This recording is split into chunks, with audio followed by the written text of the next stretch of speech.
யானை சம்சாரம் அருந்தது இல்ல, அவ பெரிய அடங்காத்தாரியா இருக்காடா. அவளுக்கு சரியானபடி ரோஷம் வர்றதுக்காக ஒரு பிளான என்கிட்ட சொல்லிட்டு யானை உள்ள போயிருக்கான். இது குடும்ப விஷயம், மத்தவங்களுக்கு தெரிஞ்சா இடம் கொடுத்து போயிடும். இதோட விட்டுடு.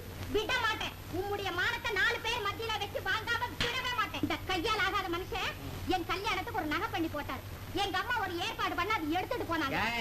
சோத்துக்கு வழி இல்லாம அடமான வைக்க போனாங்கன்னு அப்படி உட. அது என்ன நகைன்னு கொஞ்சம் கேளுங்க. பித்தாள நகை. அந்த நகையை அடமான வச்சாக்கா முதுகுல வப்பானா கையில பணத்தை வப்பானான்னு ஒரு வார்த்தை கேட்டியா? பித்தள நகையில இருக்க உம்முடைய யோகியதை. உம்மோட நான் எப்படி ஐயா வாழ முடியும்? இந்த நிமிஷமே நான் வெளியேற தயாரா இருக்கேன். சும்மா ஏமா அனாவசியமா பேசிக்கிட்டு இப்படி வாங்க. புருஷனை விட்டு வெளியேறணுங்கிற அவ்வளவு முற்போக்கு கொள்கை உங்களுக்கு இருந்தா அதுக்கு பரிபூர்ணமான ஆதரவு காட்ட நான் தயாரா இருக்கேன். புறப்படுங்க ரெஜிஸ்டர் ஆபீஸுக்கு. ஏன் கேட்டான்?